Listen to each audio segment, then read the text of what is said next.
जय हिंद, वंदे मातरम। लोकशाही का गला घोट रहे हैं बार बार।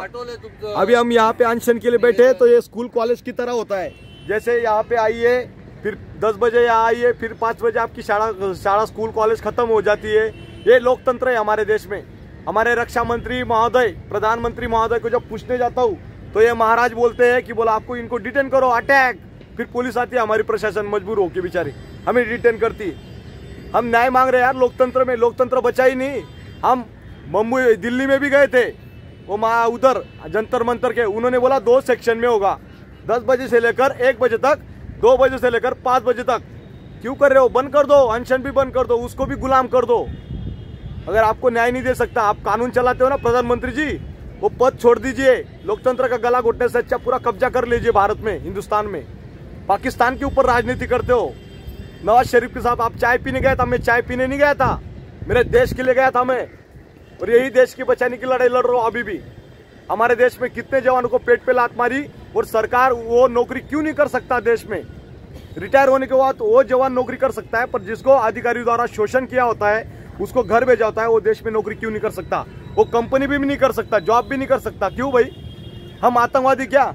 जितने भी पीड़ित जवान है वो सब आतंकवादी है क्या देश में? पाकिस्तान से आने वाली सीमाएदार को आप टिकट देते हो, उसको नौकरी मिल सकती है, ऑफर मिल सकती है। हमारे जवानों को आतंकवादी बना दिया आपने। इसलिए न्याय की भीख मांग रहा हूं लगातार। प्रशासन को भी आपने अपने कब्जे में लेके रखा है।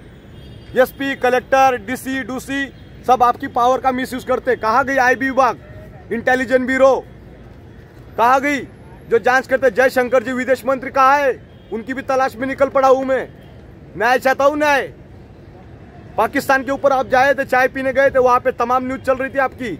हमारी जिंदा मीडिया नहीं है इस देश में, इसीलिए इन भाई लोगों की तलाश कर रहा हूं। मिलते तो कांटेक्ट नंबर लीजिए 88 88 360 382। मेरा बच्चा भी पूछ रहा है 2 साल का, मेरा बाप आतंकवादी है क्या? अभी उसको लेके पुलिस थाना में जमा करूंगा मैं। संभाल लेना मोदी जी, आपने तो शादी की नहीं, पर बार बार चिल्ला चिल्ला के गला ठूस गया मेरा। जनरल साहब बोलेगा नहीं, क्योंकि जनरल को अपनी चेयर की पड़ी है, उसको गवर्नर बनना है रिटायर होने के बाद। इसलिए न्याय की भीख मांग रहा हूं लगातार। रक्षा मंत्री, प्रधानमंत्री, अगर आप न्याय नहीं दे सकते हो, पाकिस्तान गवर्नमेंट के पास न्याय मांगू क्या? क्यों राजनीति खेल कर रहे हो? मैं वही सैनिक हूं, हिंदू, छत्रपति शिवाजी महाराज का मावड़ा हूं। जय श्री राम बोल के राजनीति नहीं होती है। अगर आप राजनीति करते हो ना, ये चीज ये बंद कर दीजिए ड्रामा, और छोड़ दीजिए। अगर देश को संभालना नहीं आता है तो ये सैनिक संभालेंगे आज के बाद देश। पीड़ित जवान, इनकी शक्ल देखिए, चेंज हो गए। सीआरपीएफ में कार्यरत थे, अमित शाह पूरी सीआरपीएफ को, पैरामिलिट्री को संभाल के बैठे। शोषण का शिकार 17 साल से। कौन देगा इनको न्याय? घूम रहे इधर इधर कसौड़ा डाल के, और तमाशा बना के रखा है आपने। जो भी जवान बोलेगा सच्चाई, उसको सीधा ही अरेस्ट करो और जेल में डालो, ठोको। यही प्रशासन का पावर का दुरुपयोग कर रहे हैं आप। लगातार न्याय चाहते, आपसे न्याय चाहते। आजाद भारत में गुलाम कर दिया आपने, बेबस, लाचार। डोनाल्ड ट्रंप के पास जा रहे हैं आप ऊपर से, उसको गले में मिलने के लिए। अरे हमें मिलिए पहले, जवानों को। न्याय नहीं दे सकते, 3 महीने से भीख मांग रहे हैं हम आप न्याय, और अभी भीख मांगना टाइम गया अभी वो। और कोई बोलेगा ना मी ये एफटी कोर्ट, हमारे यहाँ सातारा में एक जज साहब था, उन्होंने 5 लाख रुपए ले घूसखोरी की, भाग गया वो। जज साहब जो चीफ जस्टिस था, उसी ने 5 लाख ले लिया। आप सोच लो कहाँ गया लोकतंत्र?